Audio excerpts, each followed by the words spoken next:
Hello, I talk a lot about self-care, taking breaks, making sure not to work yourself to death. Sometimes, however, we find ourselves unhappy because we have too much spare time and feel like there's too little going on. I know, isn't that most people's wish?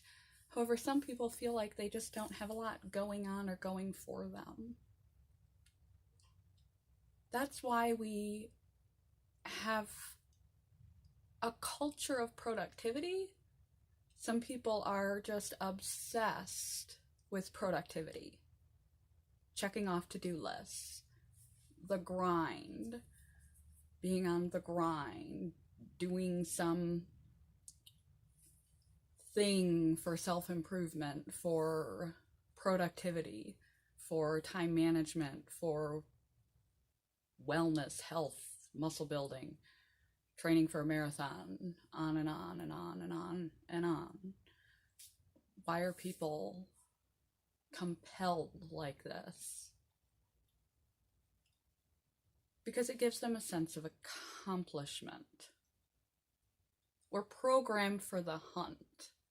When we were wandering hunter-gatherer people eating to survive, we had to be mission-oriented in order to get food, get mate, save the children, crate the children. We are reward driven, but it's an anticipatory reward that we get a boost of happy chemicals from the imagining of the future success attained, the future goal attained, and we get a drive from that, and then we get a little shot when we achieve the desired end. But the anticipation, the process of the hunt for that thing, and then the sense of accomplishment that you receive after achieving that thing, make you feel good about yourself, make you feel proud, and a full cascade of innate chemicals that are wired into the human brain for setting goals or tasks and accomplishing them. So there is definitely something to being productive, goal-oriented, or task-oriented in some way. Having something to do. So setting goals, if you don't have a whole lot going on, you can set a goal for yourself.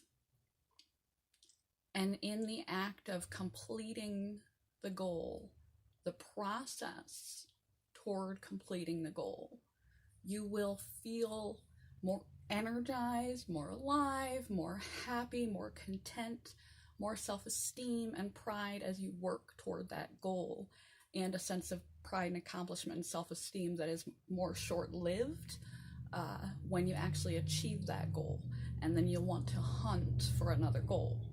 You don't need to make this dramatic, like I'm going to go run a marathon, or I'm suddenly going to become a type A personality when I'm totally not. You can set a goal as simple as I'm going to do 5 push-ups every morning, or I'm going to drink water, or I'm going to have a salad with my lunch, or I'm going to clean my house for 10 minutes a day, morning and night. Or you can make self-improvement goals like I'm going to read a page of a book, or a chapter of a book, or a book a week, however much you want to set, or I'm going to quit smoking, or I'm going to whatever you want to do. Clean out your garage. It doesn't have to be epic. I'm going to draw every single day. I'm going to finally start writing that thing I've been thinking about writing, even if it's just 1 sentence a day.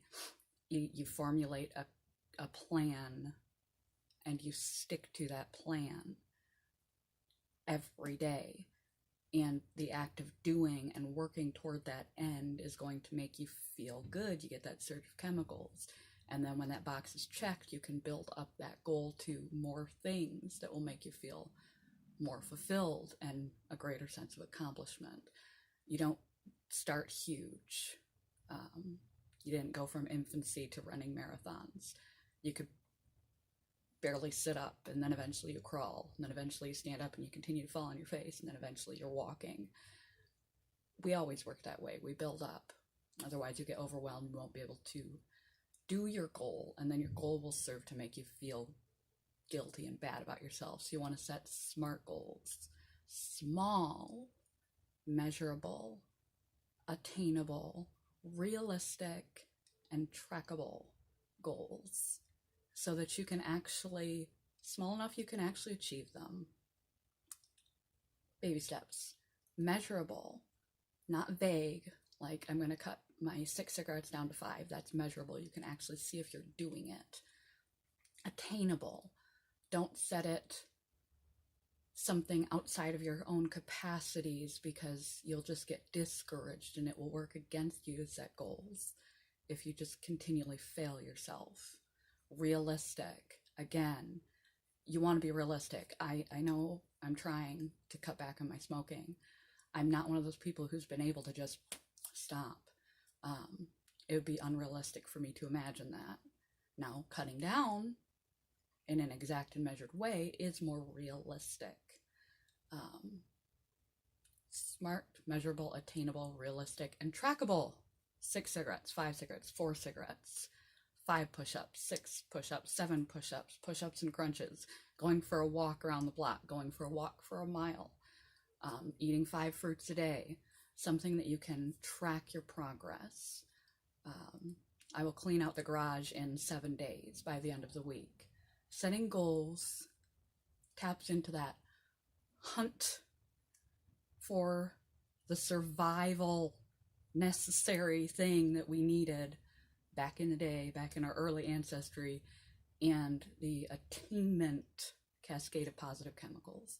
So try goal setting or being more productive as a goal.